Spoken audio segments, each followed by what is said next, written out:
오늘은 특별히 종려주일이죠. 종려주일.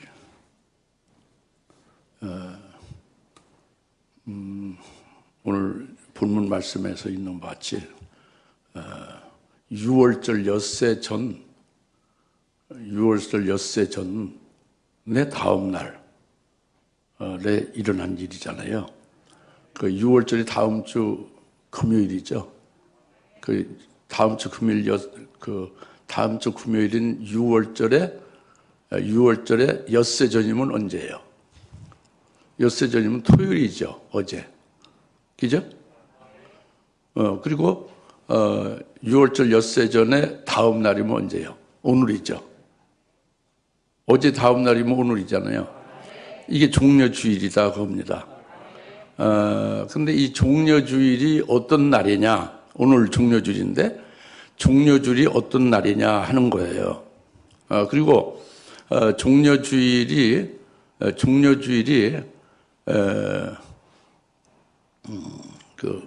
나하고 어떤 관계가 있느냐 그죠?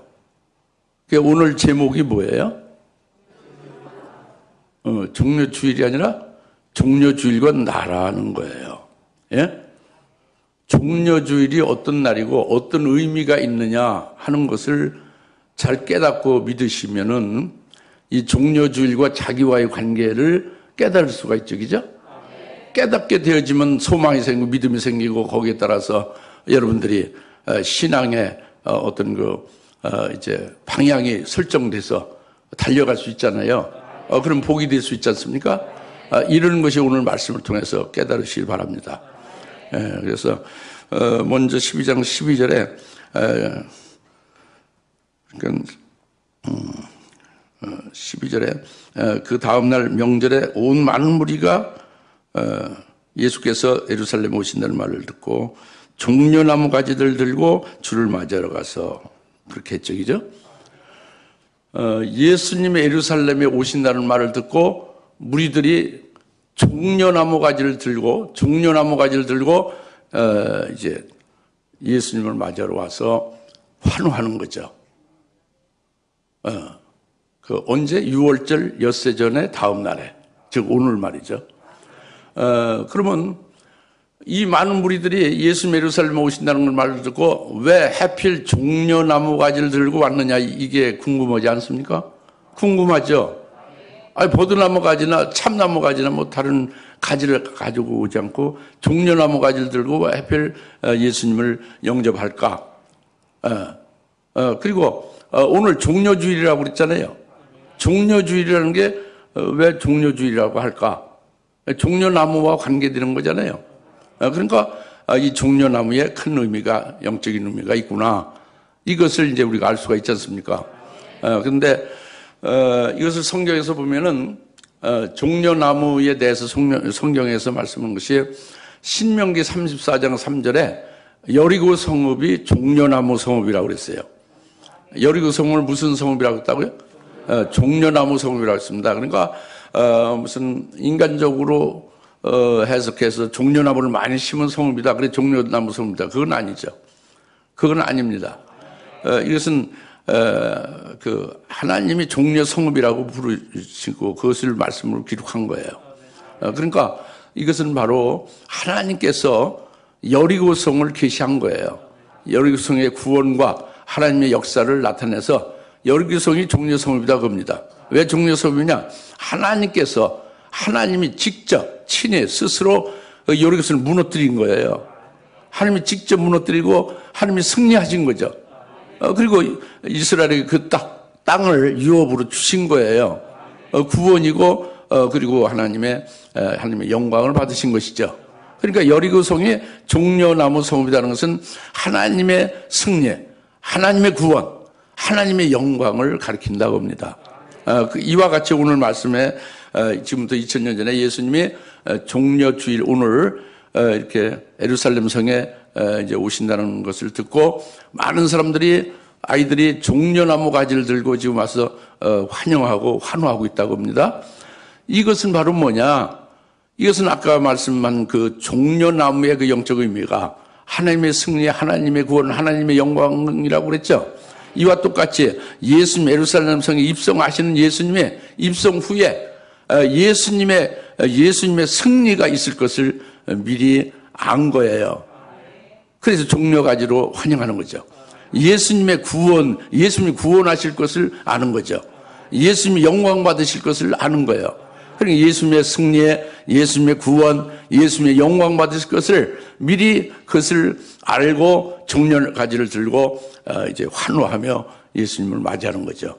할렐루야. 이제 그래서 오늘 종려주일은 예수님이 이렇게 구원하시고 승리하시고 영광 받으신 그 예수님을 우리가 믿지 않습니까? 우리 예수 안에서 오늘 우리에게 종려주일이 되어진다 겁니다. 이제 이런 의미를 가지고 깨달아집니까? 그 다음에 두 번째로는 호산나 13절 호산나 이제 종려나무 가지 들고 주를 맞이하며 하러 가서 호산나 주의 이름으로 오시는 이스라엘의 왕은 복이 있도다라고 외치냐 그랬죠. 예, 호산나 하고 외치죠. 예, 나귀 새끼를 타고 오시는 예수님, 주의 이름으로 오시는 이스라엘 왕은 복이 있도다. 호산나 그러잖아요. 이 호산나로 해서 지금 예수님을 이렇게 환호하고 영접하는 것은 이스라엘 왕으로 환호하는 거예요, 그죠? 호산나 하면서. 이것은 유대인들이 수천 년 동안 유대인들이 메시아를 기다렸죠. 메시아를 사모했죠. 그 수천 년 동안 그들이 기다리고 사모했던 메시아가 바로 예수님의 예루살렘 성에 입성하신 그것이 바로 그분이다. 메시아다. 그분이 이스라엘 왕이시다. 이제 이거죠. 그래서 호산나 주의 이름으로 오시는 이스라엘 왕은 복이 있도다 하는 거예요. 근데 호산나라고 하면서 이렇게 환영하는데 호산나는 히브리음으로 호시안나라고 해서 그것은 내가 당신께 구하오니 우리를 구원하여 주소서, 구원해달라는 뜻이 호산나예요. 그러니까 히브리어로 호시안나를 이 구원해 주소서는 그 뜻을 담은 호시안나의 히브리 그 말을 그것을 그 음차를 한 거죠. 그 음을 빌려서 호산나라고 한 거예요. 그러니까 우리를 구원하소서라는 뜻이 담긴 거죠. 예, 호산나는. 그러니까 예루살렘 성에 입성하시는 예수님을 보고 호산나 하는 것은 그 예수님이 우리를 구원해 주소서, 우리의 구원자가 되십니다 하는 걸 말하는 거잖아요. 그 예수님이 바로 이스라엘 구주요 예수 믿는 우리들에게 구주가 되시는 거죠. 할렐루야. 그래서 호산나 하고 이제 그렇게 이제 환호하는 거죠. 그래서 예수님은 예루살렘에 입성해서 이제 그 일을 이루신 거죠. 호산나 부른 대로 이루어진 거죠. 할렐루야. 그다음에 주의 이름으로 오시는 이는 주의 이름으로 오시는 이스라엘 왕은 복이 있도다 그랬죠. 주의 이름으로 오시는 이스라엘 왕이라고 그랬잖아요. 주의 이름으로 오시는 이스라엘 왕은 복이 있도다 했는데 주의 이름으로 오시는 이는 즉 아버지 이름으로 오시는 이는 이스라엘 왕이시고 복되다는 말씀이에요. 주의 이름으로 오시는 이는 아버지 이름으로 오시는 이는 이스라엘 왕이시다 그겁니다. 그러니까 예수님이 내가 아버지의 이름으로 왔다고 그랬죠. 내가 내 뜻을 행하는 것이 아니라 아버지의 뜻을 행하려 왔다고 했죠. 예수님은 뭐 죽은 나사를 살 때도 이 일을 아버지시여 이 일을 통해서 아버지께서 영광을 받으시옵소서 하고 기도했죠. 그렇죠? 그러니까 예수님의 이름으로 온 것이 아니라 아버지의 이름을 받고 아버지의 뜻을 행하시러 오셨고 아버지께만 영광을 돌리는 삶을 사셨단 말이에요. 이것이 아버지의 이름으로 오시는 이에요. 주의 이름으로 오시는 것이 아버지의 이름으로 오신 거죠. 할렐루야. 그것은 바로 뭐냐면 아버지께서 독생된 예수를 보내셨다고 합니다.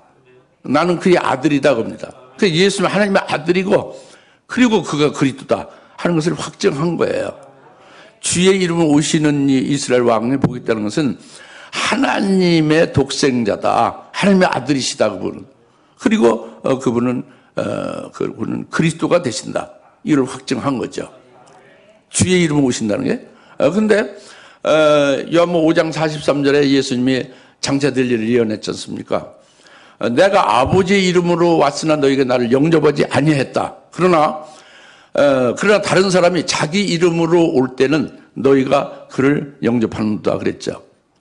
예수님은 주의 이름으로 오셔서 아버지의 이름으로 오셨는데 유대인들이 그를 배척하고 십자가에 죽여버렸잖아요. 그러나 다른 사람, 즉 적그리스도와 종말의 적그리스도가 자기가 하나님이다, 자기가 그리스도다 하고 자기 이름으로 올 때는 유대인들이 그 가짜 하나님을 그냥 메시아로 덥석 영접한다 그겁니다. 이것이 종말에 될 일을 예수님이 예언한 거죠. 그래서 주의 이름으로 오시는 이는 이스라엘 왕은 복이 있도다 하는 말씀이에요. 할렐루야. 그리고 이제 뒤에 이제 14절 이제 14절에 예수께서 어린 나귀 한 마리를 찾아서 그 위에 타시니 기록되기를 시온했더라. 두려워 말라. 보라, 나의 왕이 나귀 새끼를 타고 오시도다. 그랬죠? 이 나귀 새끼 타고 오셨다고 합니다. 예수님이 예루살렘 성에 입성하는데 나귀 새끼 타고 오셨다고 합니다. 나귀 새끼 타고 오셨다는 것은 그것은 스가랴서 9장 9절의 예언의 말씀이 응해진 거죠. 스가랴서 9장 9절의 말씀이 실현된 거예요. 그래서 그 스가랴서 9장 9절에 나귀 새끼를 타고 우리의 구원자시고 우리의 왕이 오신다. 한데 왜 나귀 새끼를 타고 오시느냐? 그분은 겸손하시고 온유하시기 때문에 나귀 새끼를 타고 오신다 이렇게 말씀했죠. 예수님의 나귀 새끼를 타시고 예루살렘 성에 입성하시는 것은 예수님의 겸손하심을 나타낸 거예요. 예수님의 온유하심을 나타낸 거죠.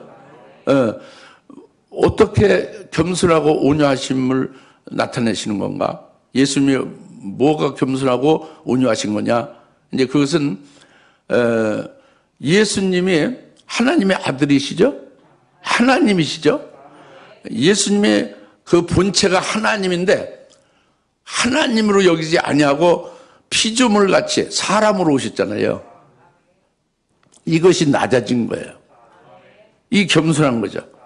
그리고 예수님은 그렇게 사람으로 오셔서 하나님인데 사람으로 오신 거예요. 근데 오셔서 계속 나는 섬김을 받으러 온 것이 아니라 섬기러 왔다고 했죠. 계속 섬겼어요. 섬기는 자가 낮은 자의 높은 자예요. 낮은 겸손한 자죠. 섬겼죠. 그리고 예수님은 고난을 받으셨어요. 섬기러 오셨고 고난을 받으신 것이 이것이 겸손이라고 합니다. 그리고 또 예수님은 십자가에 죽임당하시기까지 어떻게 했어요? 아버지의 뜻에 절대적으로 순종했죠. 그러니까 십자가에 죽임당하시기까지 이렇게 끝까지 순종하시는 예수님의 그 모습이 예수님이 온유하신 것이고 겸손하신 거예요. 그러니까 예수님이 온유와 겸손이 되시는 것을 그걸 나타내 주는 것이 나귀 새끼를 타고 오시는 것입니다. 예루살렘 성에 나귀 새끼 타고 오시는 예수님이 이렇게 겸손하시고 온유하신 분이다 그래요. 우리가 예수님 믿습니까? 여러분 그리스도인입니까? 나와 여러분이 예수님 그 그리스도인이 됐으면 예수님의 온유와 겸손이 똑같이 우리에게 나타나져야 되는 거예요. 할렐루야. 그것이 뭔지를 예수님이 가르쳐 주는 것이 이제 그 나귀 새끼 타시고 예루살렘 성에 입성하시는 것을 말씀하고 있는 거죠.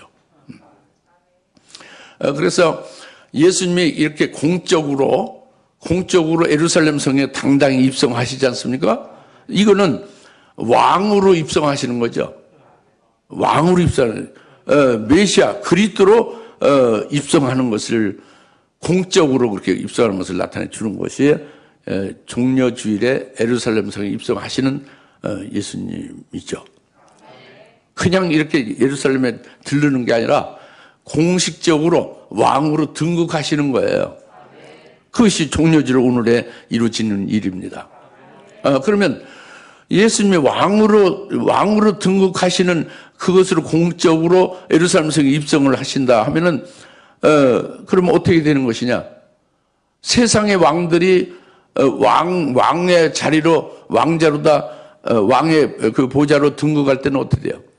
왕위를 받아서 왕의 자리에 등극하면서 영화를 누리죠. 그렇죠? 권력을 휘두르죠. 영광스러운 거죠.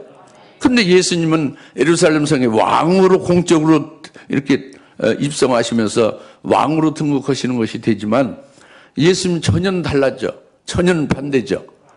예수님은 그런 세상 왕들이 그 왕의 자리에 등극해서 영광을 받는 그런 것이 아니고 예수님은 예루살렘 성에 입성을 해서 붙잡혀서 죽임을 당하는 거예요. 고난당하는 거죠. 죽임을 당하신 거죠. 그리고 죽임 당하신 후에 제3일에 부활하셨잖아요.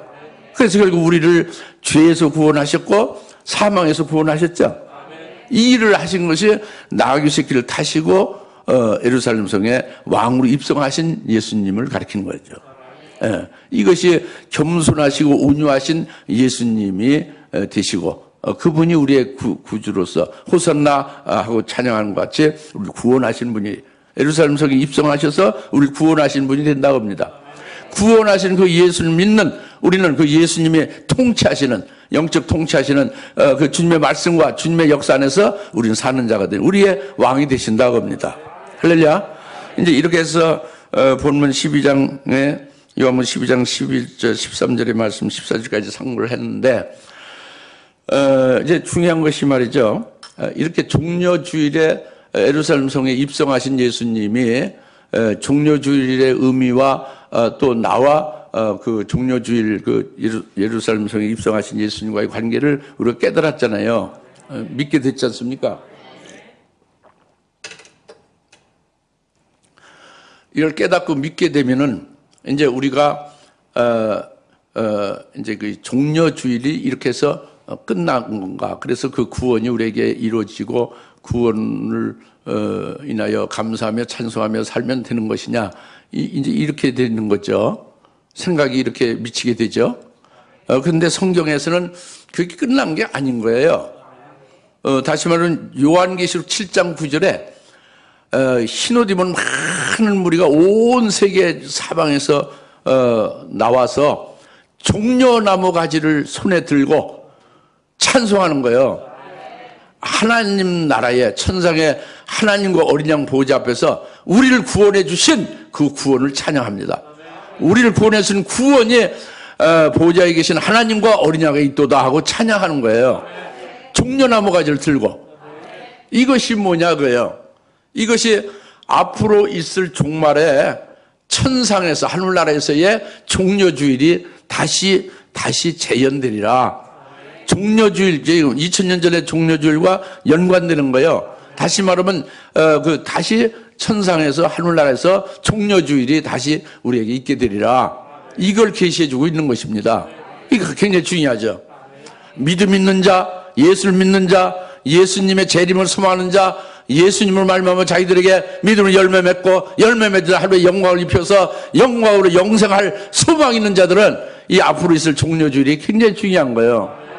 요한계시록 7장 9절부터 말씀이 요한계시록 19장까지. 할렐루야. 그래서 이 흰옷 입은 많은 무리들이 요한계시록 7장 9절 누구냐? 그들이 그 7장에서 해석해 주고 있어요.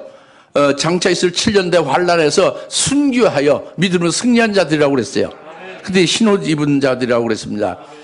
그들은 흰옷을 입어서 그리스도의 순교한 자들이 그리스도의 신부로서 희고 깨끗한 세마 보옷을 입은 것이다 그겁니다. 그들이 종려가지를 들고 하나님과 어린 양에게 자기를 구원해 주신 것을, 이미 구원 받은 것을, 영광을 입은 것을 찬양하는 거예요. 할렐루야. 그러면서 이어서 그들이 종려가지를 들고 찬양하면 그거 이어서 그 다음에 벌어지는 것이 요한계시록 19장 7절입니다. 기뻐하고 즐거워하세 어린 양의 혼인식이 다가왔도다. 뭐가 다가왔도다? 어린 양 혼인식이 다가왔도다. 어린 양의 아내가 희고 깨끗한 세마포로 예비되었습니다. 그것이 바로 종려나무 가지를 들고 찬양하면서 어린 양 혼인식이 다가온 것으로 기뻐하고 즐거워하자 그겁니다. 할렐루야. 그래서 11절에 하늘이 열리면서 흰말이 보이고 흰말 탄 자를 보니까 신실과 진실이라 의로 심판하며 싸우더라. 그는 만왕의 왕요 만주의 주라는 이름이 있더라. 그거 바로 누구예요? 재림하신 주님이죠. 그분이 흰말을 타고 오시리라. 이것이 요한계시록 19장의 말씀이죠. 그가 흰말 타고 오실 때에 만왕의 왕 만주의 주로 흰말 타고 오실 때에 그와 함께 희고 깨끗한 세마포 옷을 입은 그리스도 신부들이 그분과 함께 그 흰말 탄 예수님 재림 주님을 따라서 함께 오리라. 이게 요한계시록 19장 15절 말씀이지 않습니까? 그리고 그 오시는 그분은 재림하신 주님은 의로 심판한다고 앞에 그랬잖아요. 실제로 그 많은 대적하는 자들을 그 입에서 나오는 검으로 그걸 다 멸하지 않습니까? 심판하지 않습니까? 이것이 천상의 종말에 나타날 종려주일의 광경이에요. 주의 재림의 광경이고 그 어린 양 혼인식에 오시는 신랑이 되시는 재림하신 주님과 그 주님과 함께 오는 신부되는 자들이 함께 오는 그 광경입니다. 이것이 요한계시록 19장에 자세히 써 있고 이걸 믿으셔야 돼요. 믿으시죠? 요한계시록 19장의 말씀 믿으시오. 요한계시록 1장부터 22장까지 요한계시록을 믿으십시오. 창세기 1장 1절부터 말라기서 그 끝까지를 다 믿으십시오. 성경을 믿읍시다. 예. 요즘 그리스도인들이 성경을 잘 안 믿고 신학이나 철학이나 이런 것을 믿는데 그러면 안 되죠. 예수를 믿는 그리스도인을 그리스도의 말씀을 믿어야 해요. 성경 말씀, 하나님의 말씀을 믿어야 됩니다. 그래서 우리들은 이것을 믿는 바예요. 다시 말하면 이 2000년 전에 예수님이 나귀 새끼 타시고 예루살렘에서 입성했지 않습니까? 그거와 다르게 이제 천리마 같은 그런 흰말 타시고 그리고 영광 중에 오시는 그분을 우리는 소망한다고 합니다. 그리고 그분은 심판하시는 분으로 오신다고 합니다. 그리고 그분은 구원해 주셨고 영광을 입혀 주신 그의 신부들과 함께 오신다고 합니다. 그때의 종려가지를 들고 찬양하는 종려주일의 모습이 보이는 거죠. 그때 이 땅에서는 예비처에 있었던 많은 무리들이 성도들이 공중을 끌려올려 휴거되는 거죠. 그래서 재림하시는 재림 주님과 또 그와 함께 오는 그때 신부들을 그들을 환호하면서 영접하게 되리라. 할렐루야. 휴거 성도들이 재림 주님과 신부들을 환영하는 거예요. 종려주일에 환영하듯이. 할렐루야. 이것이 앞으로 벌어질 일을 예언해주고 있습니다. 오늘 우리들은 이것이 소망, 이것이 믿음이죠. 할렐루야. 우리에게 있을 다시 종려주일이 재현되는 그날을 우리가 소망하는 것입니다. 믿습니까? 나와 여러분들은 모든 그리스도인들은 어찌됐든 이 두 번째 이제 첫 번째 초림 예수님 때의 종려주일이 아닌 재림하실 주님의 오실 그때의 종려주일에 어떻든 모든 그리스도인들을 다 거기 참여하게 됐어요. 어떤 모습으로 어디에 해당될지는 그건 각기 다르죠. 믿음에 따라. 신랑 예수님, 재림할 주님과 함께 신부가 되어서 오는 자도 있을 것이고, 또는 휴거된 성도로 그 오시는 재림 주님과 또 이제 신부들을 함께 오는 신부들을 환영하며 환호하는 영접하는 그런 휴거 성도가 될 수도 있을 것이고, 아니면은 아주 신앙의 정죄를 버리고 예수를 부인해서 환난 날에 결국 배도하여 타락해 심판받는 자가 될 수도 있을 것이고, 여튼 그리스도인들은 어디에 어떤 경우든지 어떤 모습이든지 제 2차 종려주일이 될 그때에 반드시 있게 될 것입니다. 여러분 자신을 잘 살펴보시기 바랍니다. 그리고 마지막으로 이제 16절, 제자들이 이 일들을 처음에는 깨닫지 못하다가 예수께서 영원하게 된 그때서야 이 일들이 주께 관하여 주에 관하여 기록되고 그들이 이 일들을 주께 행한 것인 줄을 기억하더라 그랬죠. 주님이 영화롭게 되신 후에야 제자들이 이 종려주일에 된 일을 비로소 깨닫게 됐다 그겁니다. 이게 주님이 영화롭게 되신 것은 주님이 부활하신 걸 말하죠. 그래 부활하신 후에 승천하신 걸 말해요. 승천하신 후에 성령을 보내서 제자들이 성령을 받게 되면 예수님이 영화롭게 되신 후에 그 성령을 받아서 제자들이 비로소 그 종전에 종려주일 때 그 많은 사람들 아이들이 호산나며 막 부르짖으며 종려가지를 들고 환호하며 종려가지를 꺾어서 주님 앞에 그 길에다가 깔고 주님이 가시는 길을 만들고 이것이 무슨 일인지 몰랐는데 그것을 깨닫게 되는 거예요. 그러니까 바로 스가랴서의 말씀이나 시편의 말씀으로 종려주일에 될 일을 말씀한 예언이 응해진 것을 깨닫게 되는 거죠. 다시 말하면 종려나무 가지로 환호하고 그것이 그 된 일이 바로 뭐냐면 예수가 우리의 그 메시아 그리스도다 하는 것. 그가 왕으로 공식으로 예루살렘 성에 공식으로 등극하시는 그것을 가르쳤다. 그분이 승리하시고 그분이 구원하시고 그분이 영광 받으실 것을 종려가지로 그렇게 환영을 했는데 우리는 그걸 몰랐구나. 그걸 이제 사람의 지혜나 사람의 노력 알 수 없는 것을 주님이 영화롭게 되신 후에 주님으로 말미암아 받은 성령에 의해서 비로소 그걸 깨닫고 알게 됐다 그겁니다. 이와 같았던 거죠. 제2차 주의 재림의 때에 종려주일이 있게 될 것을 우리가 이제 믿는 거죠. 소망하는 것이죠. 종려주일이 한 번 끝났지 뭐 두 번 있느냐. 그렇게 얘기할 수도 있지만 그 말도 맞아요.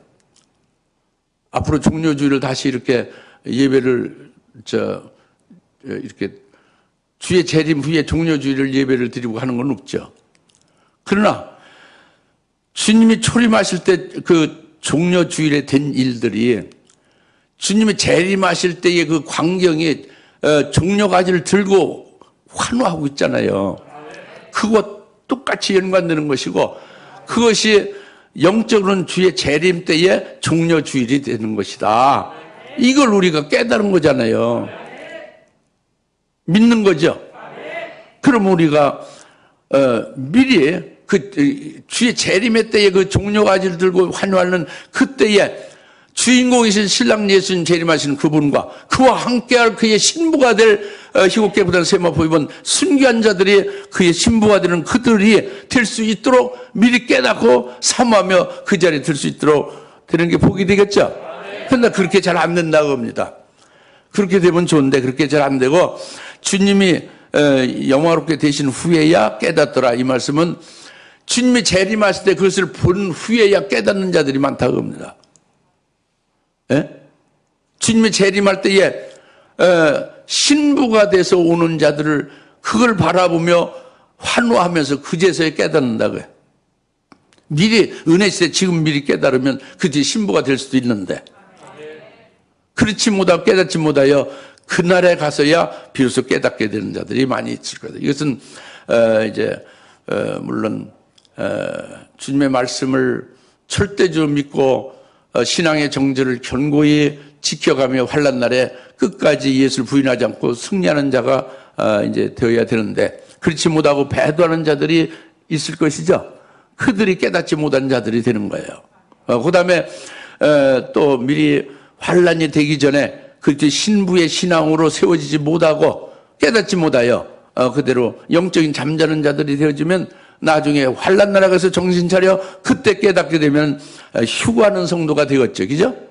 그 뒤늦게 깨닫는 거죠. 이제 이것을 말씀하고 있는 것입니다. 오늘 종려주의를 이제 임해서 오늘 우리들에게 하시는 하는 말씀을 우리가 들었습니다. 내 소망이 무엇이며 종려주일과 나와의 관계가 앞으로 주의 재림에 그때 있을 종려주일에 내가 어느 자리에 서게 될 것이냐 이것을 잘 살펴서 우리 신앙생활 잘 하십시다. 기도하겠습니다. 하나님 아버지 참 감사합니다. 오늘 종려주일과 나와의 관계에 대해서 오늘 말씀을 통해서 깨닫게 하시고 요한계시를 통해서 소망을 갖게 하심을 감사합니다. 그리하여 이 종려주일이 정말로 우리의 복된 날이 되게 하옵시고 예수 그리스도 안에서 기쁨과 구원의 은총으로 찬송하는 복된 날 되게 하옵소서. 예수님의 이름으로 기도합니다. 아멘. 이제는 속히 재림하실 예수 그리스도의 은혜와 하나님 아버지의 극진하신 사랑하심과 성령님의 감화 감동 내주셨던 충만하심이 오늘 하나님 앞에 종려주일로 영광 돌리는 모든 집에 사랑하는 권속들 머리 위에 지금으로부터 영원토록 함께 계실지어다. 아멘.